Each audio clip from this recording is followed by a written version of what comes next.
Si est sans doute la pire chose qui puisse arriver à un parent. Prince, qui est mort le 21 avril 2016, a été marié à plusieurs reprises au cours de sa vie. Avec sa première femme, Mete Garcia, le chanteur a découvert les joies de la paternité. En octobre 1996, son fils Amir a pointé le bout de son nez, pour le plus grand bonheur de ses parents. Sauf que le nourrisson est né avec une malformation de la boîte crânienne, plus communément appelée syndrome de Pfeiffer, une maladie génétique qui provoque des anomalies squelettiques et systématiques, comme l'a précisé Mete Garcia dans ses mémoires, The Most Beautiful, My Life with Prince, paru en 2017. Malgré les interventions du corps médical, le bébé, qui a été opéré à 2 reprises, n'a pas survécu. Il est décédé moins d'1 semaine après sa naissance. Dans ses mémoires, l'ex-femme de Prince est revenue sur cette épreuve traversée par le couple. Ils nous ont amené le bébé.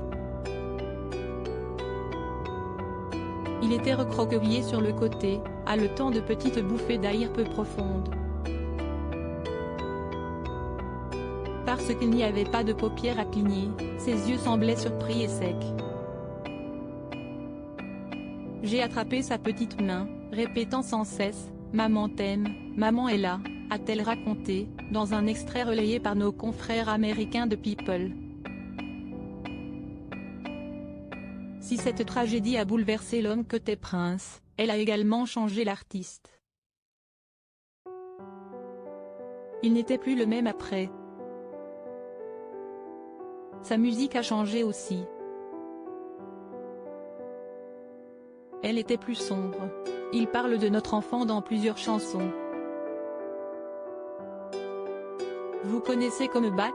Mon Dieu, cette chanson me bouleverse. Si est-il un tel niveau de douleur de perdre un enfant? 70% des couples se séparent après. Si est-il pour cela que je crois en la vie, en Dieu, cela m'aide, a confié Mete Garcia, dans les colonnes du Parisien, en 2017.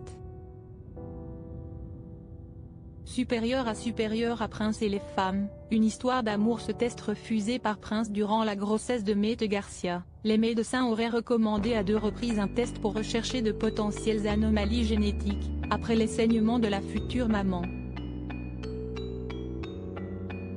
Mais Prince, conscient du risque de fausse couche, aurait refusé qu'elle s'y soumette. Mon mari a dit « Non, nous ne faisons pas ça », a raconté l'ex-femme de Prince.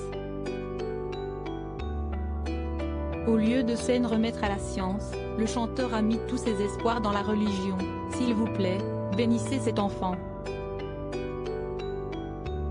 Nous savons que vous ne permettrez pas que cet enfant soit blessé », aurait-il demandé, à genoux, une fois chez lui, selon des propos rapportés par la danseuse professionnelle dans ses mémoires.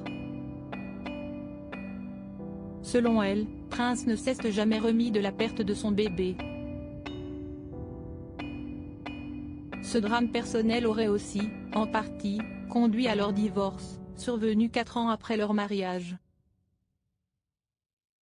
Crédit photo, Best Image.